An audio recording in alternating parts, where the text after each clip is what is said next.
ఇక రంగారెడ్డి జిల్లా చేవెళ్ల దగ్గర బస్సు ప్రమాదం మరవక ముందే ఈ రోజు అదే చేవెళ్ల అదే రోడ్డు దగ్గర కారు అదుపు తప్పి భారీ ప్రమాదం అయితే తప్పింది. ఎస్ ఇక బిగ్ టీవీ స్క్రీన్ పైన మీరు చూస్తున్నారు. ఎస్ జస్ట్ మిస్ అయిందని మనం చెప్పుకోవచ్చు. ఒక కారు అతి వేగమై దీనికి కారణంగా చెప్పొచ్చు. రోడ్డు పైన అతి వేగంగా వెళ్తూ కారు అదుపు తప్పడము, పక్కనే ఉన్న మర్రి చెట్టును ఢీకొనడం జరిగింది. మీరు ఆ దృశ్యాలను బిగ్ టీవీ స్క్రీన్ పైన మీరు చూడొచ్చు. అటు చేవెళ్ల రోడ్డులో భారీ ప్రమాదం అయితే తప్పింది. అక్కడ ఉన్న రోడ్డు చాలా ఇరుకుగా ఉంటుంది. ఈ నేపథ్యంలోనే అతి వేగంగా వచ్చిన కారు ఆ స్పీడ్ ని కంట్రోల్ చేయలేక అదుపు తప్పి పక్కనే ఉన్న మర్రి చెట్టును ఢీకొనడం అయితే జరిగింది. అటు హైదరాబాద్ నుంచి చేవెళ్ల వైపు వెళ్తుంది కారు. అటు మొయినాబాద్ మండల పరిధిలోని తాజ్ సర్కిల్ దగ్గర రోడ్డు చాలా ఇరుకుగా ఉంటుంది. సో అదే స్పాట్లో అంటే తాజ్ సర్కిల్ దగ్గర ఉన్న ఆ ఇరుకు రోడ్డు మీదుగానే కారు వేగంగా వెళ్ళడము, అదుపు తప్పడము, ఆ చెట్టుకు మర్రి చెట్టుకు ఢీకొనడం అయితే జరిగింది. ఆ ప్రమాదం జరిగిన టైంలో కారులో 5 యువకులు ఉన్నట్టుగా సమాచారం అందుతోంది. కానీ 4 అయితే గాయాలయ్యాయని చెబుతున్నారు. దీనికి సంబంధించిన పూర్తి డీటెయిల్స్ మా ప్రతినిధి సురేష్ అందిస్తారు. రైట్ సురేష్, అసలు ఈ ప్రమాదము అతి వేగం వల్లనే కారు అదుపు తప్పడం జరిగిందా? నిన్ననే జరిగింది యాక్సిడెంట్. మనం చూసుకోవచ్చు. అటు రంగారెడ్డి జిల్లాలోని చేవెళ్ల దగ్గర బస్సు అదేవిధంగా లారీ ప్రమాదంలో 19 మంది చనిపోయారు. అంటే ఆ టిప్పర్ లారీ వేగమే ఈ ప్రమాదానికి కారణంగా చెబుతున్నారు. టిప్పర్ డ్రైవర్ నిర్లక్ష్యం వల్లనే 19 మంది ప్రాణాలు కోల్పోయాయి. ఇప్పుడు ఆ తాజ్ సర్కిల్ దగ్గర ఉన్న ఆ ఇరుకు రోడ్డు మీదుగా ఈ కారు కూడా అతివేగంగా ప్రయాణించడం వల్లనే కారు అదుపు తప్పడము, పక్కనే ఉన్న మర్రి చెట్టుకు ఢీకొనడం జరిగింది. 4 గాయాలయ్యాయని చెబుతున్నారు. ప్రజెంట్ సిచ్యువేషన్ ఏ విధంగా ఉంది? ఆ రోడ్డే దీనికి కారణంగా మనం భావించవచ్చా? ఇరుకుగున్న రోడ్డే ఈ ప్రమాదానికి కారణమయ్యే అవకాశాలు ఉన్నాయా? ఓవర్ స్పీడ్ కారణమా?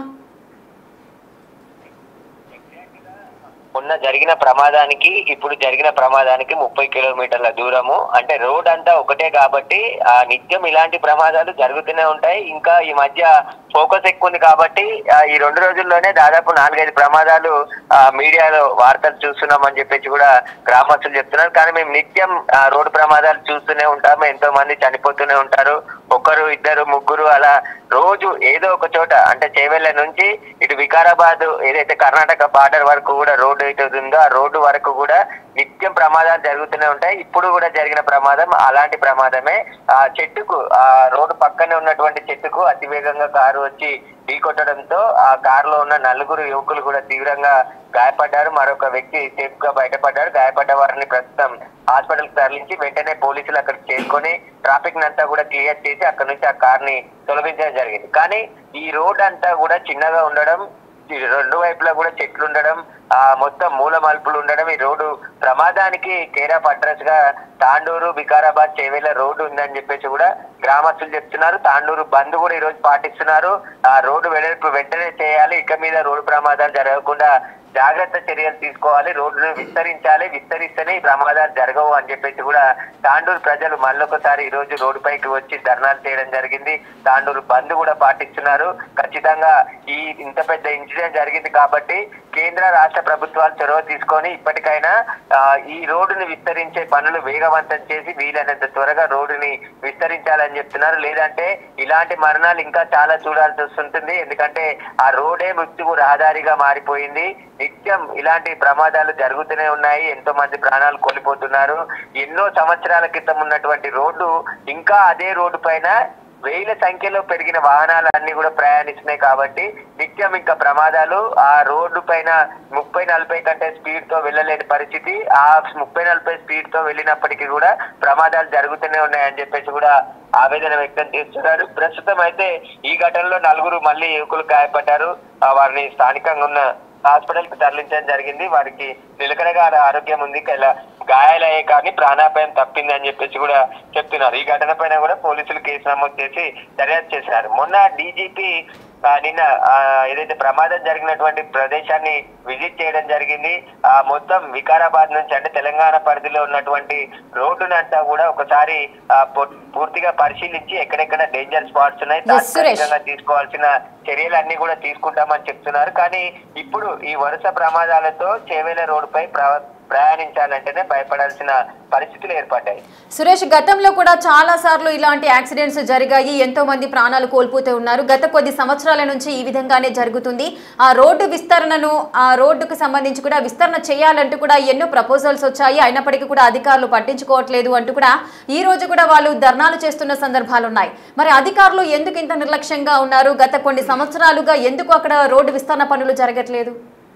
అంటే వికారాబాద్ రూట్ అంతా కూడా పూర్తిగా ఫారెస్ట్ ఏరియా ఉంటుంది. మొత్తం ఫామ్ హౌజులు, అడవులు, అదే విధంగా చెట్లు ఎక్కువగా ఉన్నాయి. ఆ చెట్లని కొట్టివేయాలంటే ఎన్జిటి పర్మిషన్ అంటే సెంట్రల్ పరిధిలో ఉంటుంది కాబట్టి అక్కడ పర్మిషన్ అంటే అందులో కేసు ఉంది కాబట్టి ఆ చెట్లను కొట్టివేయలేని పరిస్థితి ఏర్పడింది అని చెప్పేసి స్వయంగా కొండ విశ్వేశ్వర రెడ్డి చెప్పడం జరిగింది. అక్కడ ఉన్న వాళ్ళు అంటే ఇంకా కొంతమంది లోకల్ లీడర్ కూడా అంటే అక్కడ ఏరియాతో సంబంధం లేని వాళ్ళు కేసులు వేసి రోడ్డు నిర్మాణాన్ని అడ్డుకుంటున్నారు. ప్రపోజల్ ఎప్పుడో టెండర్లు వచ్చాయి, మొత్తం రోడ్డుకు సంబంధించిన ప్రపోజల్ బిల్లులు అన్ని కూడా సిద్ధమయ్యాయి. కానీ ఇప్పటి వరకు అది ముందుకు సాగడం లేదు. ఇప్పటికైనా కేంద్ర రాష్ట్ర ప్రభుత్వాలు చొరవ తీసుకొని ఆ ఎన్జిటి కేసును కొట్టివేపించి పూర్తిగా ఈ రోడ్డు విస్తరించాలి. ఎందుకంటే దేశం అభివృద్ధి చెందుతున్న క్రమంలో రోడ్లే చాలా కీలకం కాబట్టి మొత్తం తెలంగాణలో ఉన్నటువంటి అన్ని రోడ్లు అభివృద్ధి జరిగాయి తప్ప ఒక వికారాబాద్ రోడ్డే ఇంకా పెండింగ్ లో ఉంది. అది కొన్ని సంవత్సరాల క్రితం వేసినటువంటి రోడ్డు అంతే లెవెల్లో ఇంకా పెరిగిన వాహనాలన్నీ కూడా వెళ్తున్నాయి కాబట్టి వెంటనే దీన్ని 4 లైన్ రోడ్ చేస్తే తప్ప ఈ ప్రమాదాలు తీవ్రత తగ్గే అవకాశం లేదు. నిత్యం ఇలాంటి ప్రమాదాలు జరుగుతూనే ఉంటాయి. గతంలో కూడా చేవేళ్లలో ఒక యాక్సిడెంట్ జరిగినప్పుడు ఎన్నో కుటుంబాలు చాలా మందిని కోల్పోవాల్సి వచ్చింది. ఇప్పుడు మళ్ళీ 19 మంది చనిపోయారు. ఒకే కుటుంబంలో 3 అక్క చెల్లెలు మరణించడం జరిగింది. వారి తల్లిదండ్రులని ఓదార్చే తరం ఇప్పటి వరకు కూడా గ్రామస్తులకు కానీ అటు వచ్చే వారికి అవ్వట్లేదు. కాబట్టి ఇంత ఘోరం జరిగింది కాబట్టి ఇప్పటికైనా రాష్ట్ర ప్రభుత్వము, కేంద్ర ప్రభుత్వం రెండు కూడా సమన్వయంతో ఈ రోడ్డు విస్తరణ పనులు వేగవంతం చేసి చిక్కుముడులు ఏవైతున్నాయో వాటి అన్నిటిని తొలగించి టెండర్ ప్రక్రియ పూర్తి చేసుకొని పూర్తిగా ఆ రోడ్ల పనులు ప్రారంభించాలని చెప్పేసి కూడా స్థానికులు డిమాండ్ చేస్తున్నారు. లేదంటే రాజకీయ నాయకులను, ఏ పార్టీ నాయకులైనా సరే వారిని తిరగనివ్వం ఇక్కడ అని చెప్పేసి కూడా వారు హెచ్చరిస్తున్నారు. కాబట్టి మేము రోజు నిత్యం నరకం అనుభవిస్తున్నాం. రోజు ఈ రోడ్డు మీద ప్రయాణించి ఇంటికి వస్తామా లేదా అనే పరిస్థితులు ఏర్పడ్డాయి. కాబట్టి ఇకనైనా ఈ రోడ్డుని విస్తరించాలని చెప్పేసి కూడా గ్రామాల ప్రజలు అయితే డిమాండ్ చేస్తున్నారు. ఎస్ సురేష్, మనం చూస్తూనే ఉన్నాము వాళ్ళు విజ్ఞప్తులు చేయడము రోడ్డు విస్తరణకు సంబంధించి. అధికారులు కూడా మొన్న చేవేళ్ల దగ్గర జరిగిన బస్సు ప్రమాదానికి సంబంధించి కూడా ఒక్కొక్క అధికారి ఒక్కో వర్షన్ వినిపిస్తున్న తీరు. మరి ఇప్పటికైనా కూడా అధికారులు స్పందించి రోడ్లు విస్తరణ చేసే అవకాశాలు ఏమైనా ఉన్నాయనుకోవచ్చా? అంటే ఆల్రెడీ రోడ్డుకు సంబంధించిన మొత్తం ఏదైతే చేవేళ్ల నుంచి కర్ణాటక బార్డర్ వరకు ఉన్నటువంటి ఈ రోడ్డును అంతా కూడా విస్తరించాలని చెప్పేసి ఆల్రెడీ కేంద్ర ప్రభుత్వం ప్రపోజల్ ఉంది, రాష్ట్ర ప్రభుత్వం కూడా ప్రపోజల్ ఉంది. ఆ టెండర్ల ప్రక్రియ కూడా ఆహ్వానించారు. కానీ ఎన్జిటిలో కేసు ఉంది, అక్కడ చెట్లు కొట్టొద్దు, చెట్లు కొట్టేస్తే పర్యావరణానికి నష్టం జరుగుతుంది అని చెప్పి కొంతమంది పర్యావరణవేత్తలు కేసు వేయడంతోనే ఈ రోడ్డు పనులన్నీ కూడా ఆగిపోయాయి అని చెప్పేసి కూడా అక్కడ ఉన్న వాళ్ళు చెప్తున్నారు. కాబట్టి ఆ సమస్యను కూడా పరిష్కరించి ఈ రోడ్డు విస్తరించాలి. ఎందుకంటే తెలంగాణలోనే అన్ని రహదారులు అన్ని కూడా విస్తరించారు పూర్తిగా. ఏదైతే డబల్ రోడ్స్ అయ్యాయి. కానీ వికారాబాద్ రోడ్ ఒక్కటే ఇంకా 40 ఏళ్ల క్రితం ఉన్నటువంటి సింగిల్ లైన్ రోడే ఇంకా కొనసాగుతుంది అని చెప్పేసి కూడా వాళ్ళు ఆవేదన వ్యక్తం చేస్తున్నారు. ఖచ్చితంగా ఈ ఘటనతోనే కేంద్ర ప్రభుత్వం, రాష్ట్ర ప్రభుత్వం మొత్తం చర్యలు తీసుకొని ఆ రోడ్డు విస్తరణ పనులు అయితే వెంటనే ప్రారంభించాలని చెప్పేసి కోరుతున్నారు. Right, thank you Suresh, thanks for the details. Right, ఇక చేవెళ్ల రోడ్డులో భారీ ప్రమాదం అయితే తప్పింది. అటు చేవెళ్ల రహదారి పైన హైదరాబాద్ నుంచి వెళ్తుంది ఒక కారు. ఆ ఇరుకు రోడ్డు ద్వారా వెళ్తున్నప్పుడు అధిక వేగంతో కారు వెళ్ళినప్పుడు అధిక వేగానికి కారు అదుపు తప్పడము, రోడ్డు పక్కనే ఉన్న మర్రి చెట్టును ఢీకొనడం అయితే జరిగింది. ఈ విధంగా ఇరుకు రోడ్డు కాబట్టి దీనివల్లనే ఈ ఇరుకు రోడ్డు మార్గాన అతివేగంతో ప్రయాణించడం కూడా జరుగుతోంది.